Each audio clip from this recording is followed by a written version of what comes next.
চাইবো তো শুধু আল্লাহর কাছে, পেলেও চাইবো না পেলেও চাইবো, কারণ দেয়ার মালিক হলো একমাত্র মহান আল্লাহ। তাই ধৈর্যের সাথে আল্লাহর কাছে চাইবো, ইনশাল্লাহ তিনি নিশ্চয়ই ফিরিয়ে দিবেন না। আসসালামু আলাইকুম প্রিয় ভিউয়ার্স, কেমন আছেন সবাই? নতুন আরও একটা ভিডিওতে সবাইকে স্বাগতম। আজকে রান্না হচ্ছে গরুর গোশত, মুরগি আর ডাল। তো শুরু থেকে চলুন দেখে নিই। এখানে বাজার করে নিয়ে এসেছে, আমি মুরগিটা কেটে নিয়েছি, গরুর গোশতটা কেটে নিয়েছি। কেটে নিয়ে এখন আমি ধুয়ে নিচ্ছি। আজকে দুপুরে রান্না করেছি সেটা, তো সেটার সময় পানিতে হাত দেওয়া অনেক কষ্টের একটা কাজ, তবুও কিছু করার নাই। রোজকার মতো সকাল সকাল রান্নাঘরে চলে এসেছি। একটা পাত্রে চাল রেখেছি, ডাল রেখেছি এবং তরকারিগুলো, মাংসগুলো কেটে নিয়েছি। এখন দুটো কড়াই দুই চুলোয় বসিয়ে দিলাম, দিয়ে দুটো পাত্রে আমি পেঁয়াজ কুচি দিয়ে দিলাম। গরুর গোশতে দিয়েছি মাঝারি সাইজের 3টা পেঁয়াজ, মুরগিতে দিয়েছি 2টা পেঁয়াজ। একই সঙ্গে আমি দুটো রেসিপি আপনাদের মাঝে শেয়ার করব। তো এখন আমি ব্রাউন কালার করে ভেজে নিচ্ছি। তো ব্রাউন কালার করে আমার ভাজা হয়ে গেছে। এখন আমি রসুনের পেস্ট, জিরার পেস্ট, আদার পেস্ট, শুকনো মরিচ, জিরা মশলা সব একই সঙ্গে দিয়ে দেব। তো একে একে আমি সব উপাদানগুলো দিয়ে দিচ্ছি। তো যে সকল ভাই ও বোনেরা নতুন আসছেন এখনও পর্যন্ত, এখানে শুকনো ঝালটা আমি হাত দিয়ে উঠে নিলাম, কারণ ফ্রিজ থেকে বের করতে মনে ছিল না, এবং এটা আমি শিলনোড়া দিয়ে একটু থেতো করে তারপরে এখন হাত দিয়ে দিলাম। হাতটা পরবর্তীতে ভালো করে ধুয়ে নিতে হবে, তা না হলে আবার জ্বালা করবে। তো যেটা বলছিলাম, যে সকল ভাই বোনেরা নতুন এসেছেন এখনও পর্যন্ত আমার পেজটা ফলো করেননি, অনুরোধ করছি পেজটা ফলো করে পাশে থাকার জন্য। পাশে থাকলে ইনশাল্লাহ আমাকেও পাশে পাবেন, এবং আপনার সাথে আমার আসা যাওয়ার একটা সুন্দর রাস্তা তৈরি করে যাবেন। সেই সুন্দর রাস্তাটা হলো একটা কমেন্টের মাধ্যমেই কিন্তু আমি আপনার বাসায় চলে যেতে পারবো, এবং আপনিও আমার বাসায় চলে আসতে পারবেন। তো মশলাটা আমি কিন্তু খুব ভালোভাবে এখানে কষিয়ে নেব, এবং দিয়ে দিচ্ছি এখানে হলুদের গুঁড়া। সব রকম উপাদান আমি একই সঙ্গে দিয়ে দেব, এবং মশলাটা যাতে নিচের দিকে না পড়ে যায় তার জন্য দিয়ে দিচ্ছি পরিমাণ মতো পানি। খুব বেশি না, 4 কাপের 3 ভাগের 1 ভাগ পরিমাণের আমি পানি দিয়েছি। দিয়ে এখন আমি মশলাটা কষিয়ে নেব। এখন পানিটা শুকানো পর্যন্ত অপেক্ষা করতে হবে, 2 মিনিটও লাগবে না। তো এখানে 2 মিনিটের ভেতরে দেখুন পানিটা শুকিয়ে প্রায় এসেছে। এই পর্যায়ে কিন্তু আমি হলুদটা দিয়ে দিচ্ছি। হলুদটা শুরুতেই দিতে পারেন, তবে দুটো গোশই আমি একই সঙ্গে রান্না করছি, এজন্য একবার এটা একবার ওইটা এভাবে করে নিচ্ছি। আর শীতের বেলা একটু দ্রুত রান্না না করলেও হবে না, কারণ সবাই সকাল সকাল খায় না। নামাজ পড়ে সবাই খাবে, কিন্তু আমার যে শ্বশুরমশাই সে অসুস্থ, আজানের আগে তাকে খাবারটা খাইয়ে দিতে হয়। তো এই জন্য সকাল সকাল রান্নাঘরে আসা। আমি এখন দিয়ে দিলাম এই পর্যায়ে মশলার গুঁড়া। আপনারা চাইলে কিন্তু কষানোর পরে দিতে পারেন, তবে আমি শুরুতেই সব মশলা একই সঙ্গে দিয়ে মশলাটা ভালোভাবে গোশের সঙ্গে কষিয়ে নেব।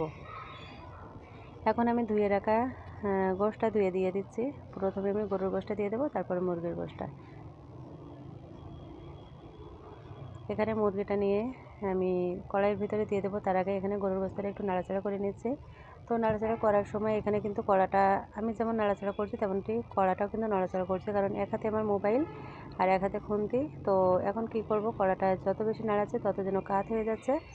এই জন্য এখন আমি নাড়াচাড়া দেবো না, পরে দেবো। তবে মুরগিটা নাড়াচাড়া করতে কোনো সমস্যা হচ্ছে না, কারণ মুরগিটার পরিমাণ অল্প, একটা মুরগি, এজন্য কড়াই পারফেক্ট হয়েছে। কিন্তু গরু গোশ রান্না করছে যে কড়াইতে, কড়াটা বড়, দেখুন কীভাবে করে নড়ে অন্যদিকে চলে যাচ্ছে। এখন মোবাইল সামলাবো নাকি ভিডিও করব, নাকি ভয়েস দেবো, নাকি খুন্তি দিয়ে এভাবে নাড়াচাড়া করবো। যাই হোক, খুন্তি দিয়ে নাড়াচাড়া আমি পরে করব। এখন আমি দিয়ে দিচ্ছি স্বাদ মতো লবণ।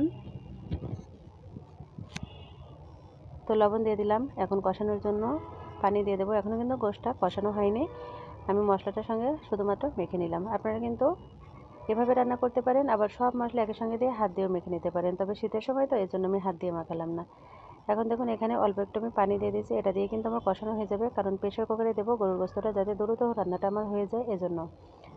তো এখানে আমার পানি দেওয়া হয়ে গেছে। এখন আমি দুটোই ঢাকনি দিয়ে ঢেকে রেখে দেবো, আর একটা চেয়ার নিয়ে চুপটি করে বসে বসে আপনাদের ভিডিও দেখবো এবং কমেন্ট করব। তো এখানে দুটো চুলে কিন্তু এভাবে হতেই আছে, এখনও রান্নাটা শেষ হয়নি। তো যখন ঝোলটা একটু ফুটতে শুরু হয়েছে তখন আমি আবারও একটু দেখে নিচ্ছি যে কেমন হয়েছে, নিচের দিকে যেন লেগে না যায়, সেদিকে তো অবশ্যই খেয়াল রাখতে হবে আমাদের। আর একটা কথা কি জানেন, মানুষ চিনতে হলে মানুষের খুব কাছে যায়, কারণ দূর থেকে তো অনেক কিছু সুন্দর লাগে, কাছে গেলেই না বোঝা যায়।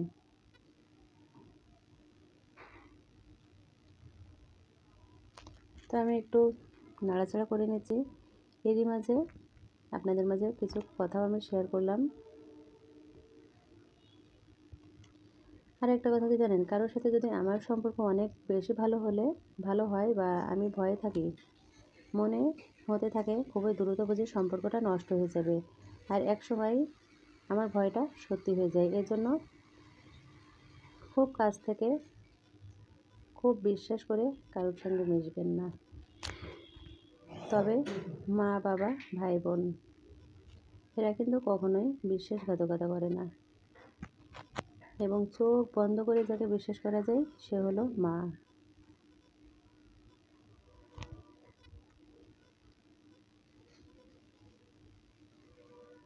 আমার আর নতুন করে কিছু চাওয়ার নেই, কিচ্ছু পাওয়ারও নেই, কাউকে কিছু বলারও নেই। কী বা বলবো, সবাই তো আমার ভাগ্য। তবে আল্লাহর কাছে যা চাওয়ার চাই, আল্লাহ ইনশাল্লাহ চাওয়াটা একদিন পূর্ণ করবে। মন খারাপ, অশান্তি, দীর্ঘ নিঃশ্বাস আর চোখের পানি একদিন আলহামদুলিল্লাহ হয়ে ফিরে আসবে ইনশাল্লাহ। তো ঝোলের পানিটা দিয়ে দিলাম, কষানো হয়ে গেল। যে যেমন ঝোল পছন্দ করেন সেই অনুপাতে কিন্তু রেখে দিবেন। তো দেখতে দেখতে রান্নাটা কিন্তু আমার হয়েই গেল। এরই মাঝে অনেক কথা শেয়ার করলাম। আর এখানে ডালটা সেদ্ধ করে এখন ডালটা তেলে দেওয়া হয়ে গেছে আমার। তো এটা পুরোটা দেখাতে পারলাম না, কারণ এমনিতে ভিডিওটা অনেক বড় হয়ে গেছে। এখন ফ্রাই প্যানটা ধরে আমি এখানে প্রেসার কুকারের ভিতরে ঢেলে দিলাম।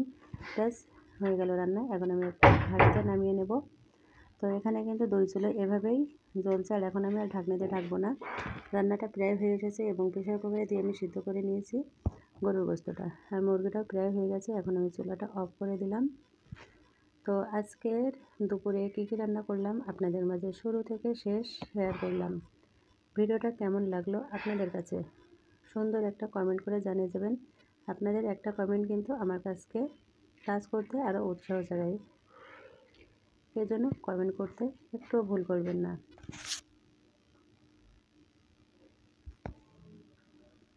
তো চুলাটা অফ করার পরে আমি আবারও এভাবে একটু নেড়ে দিলাম, এবং এখানে আমি একটু কাছ থেকে দেখানোর চেষ্টা করছি। কালারটা দেখুন, মাশাআল্লাহ আলহামদুলিল্লাহ সুন্দরই এসেছে। তো আপনারা যদি চান আরও একটু ঝোল কমাতে পারেন। আজ এ পর্যন্তই, সবাই ভালো থাকবেন। এখানে এই যে হাঁড়িতে ডাল নামিয়ে রেখেছি।